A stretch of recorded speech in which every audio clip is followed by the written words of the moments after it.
इस मुर्गे को बलि देने के लिए बांध कर रखा गया था, क्योंकि परिवार वालों को लग रहा था कि उनकी बेटी पर किसी ने भूत कर रखा है, जिसे उन्होंने कई मंदिरों में दिखवाया, मगर वह ठीक नहीं हुई। लड़की हमेशा एक जगह गुमसुम बैठी रहती। आज परिवार वाले उसे एक दूसरे मंदिर ले जा रहे थे, जहाँ वे इस मुर्गे की बलि देने वाले हैं। कुछ दूर जाते ही उन्होंने देखा कि एक सांड ने उनका रास्ता रोक लिया। जब वे उस सांड को हटाने गए तो वह उन्हें ही मारने के लिए दौड़ा लेता है। तभी एक लड़की वहां आकर उस सांड को किसी तरह मना के अपने साथ ले गई। ये देख सभी लोग हैरान थे। जब पूरा परिवार मुर्गे और लड़की के साथ मंदिर पहुंचा तो सभी ने देखा कि कई लोग अपना एक एक मुर्गा लेकर वहां आए हुए हैं। जहां एक तांत्रिक एक लड़की के ऊपर से भूत उतार रहा था। उसने पहले एक नींबू को लड़की के सर पर रखकर उसका जूस निकाल दिया, फिर एक पाइप के जरिए उस लड़की के मुंह से कुछ निकालकर बगल में रखने लगा, जिसके बाद वह लाए गए मुर्गे को लड़की के चारों तरफ घुमाकर उसकी बलि दे देता है। जब यह नजारा वहां आए नए परिवार ने देखा तो उन्हें तांत्रिक की यह विद्या कुछ अजीब लगी, इसलिए वे लोग तांत्रिक से ऐसी विद्या का प्रयोग न करने को कहकर बिना मुर्गे की बलि दिलाएं अपनी बेटी के साथ घर चले आए।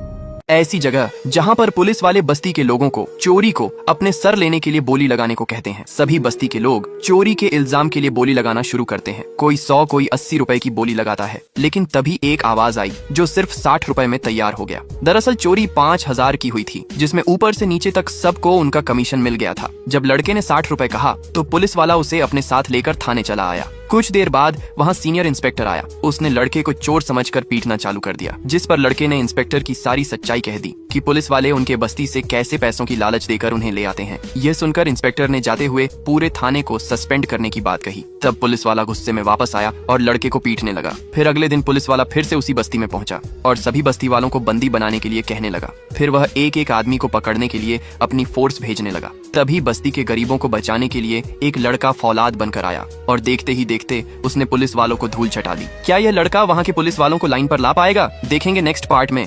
अचानक जब अघोरी ने कहा कि तेरा काल तेरे घर में ही जन्म लेगा, तब वेदा को कुछ समझ नहीं आया। वह घर आने के बाद भी बहुत चिंतित सा रहने लगा, क्योंकि अघोरी ने बताया था कि तेरे बहन की तीसरी संतान तेरी मृत्यु का कारण बनोगी। अब वेदा को ये डर सता रहा था कि उसकी मृत्यु खुद उसके ही बहन के लड़के से होगी। वेदा इससे छुटकारा पाने के लिए गंगा के किनारे पूजा करने लगा। तभी वही अघोरी फिर वहीं से गुजरा। उसे फिर से वेदा के माथे पर वही मृत्यु रेखा दिखाई दी, जिस पर उसने फिर से वेदा को सावधान किया। तब वेदा ने कहा कि मैं मृत्यु का समाधान करने में ही लगा हूँ। फिर अघोरी ने बताया कि मृत्यु इतनी सहज चीज नहीं है जिसे तुम इतना साधारण समझ रहे हो, वह तुम्हें काल के मुख तक आसानी से ले जा सकती है। अगली सुबह इंस्पेक्टर पूरी फोर्स के साथ वेदा के घर आता है। इंस्पेक्टर वेदा का कॉलर पकड़कर कहता है कि तूने जितने भी जुर्म किए हैं उन सब का हिसाब अब अदालत में होगा, क्योंकि मुझे तेरे खिलाफ गवाही देने के लिए एक लड़का मिल गया है। अघोरी के भविष्यवाणी के अनुसार अदालत ने वेदा को 14 साल की कठोर कारावास की सजा सुनाई। 14 साल बीत गए जिस लड़के ने गवाही दी थी। आज उसकी बहन की शादी है। क्या वेदा अपने दुश्मन को इतनी आसानी से खुशियां मनाने देगा? देखेंगे नेक्स्ट पार्ट में।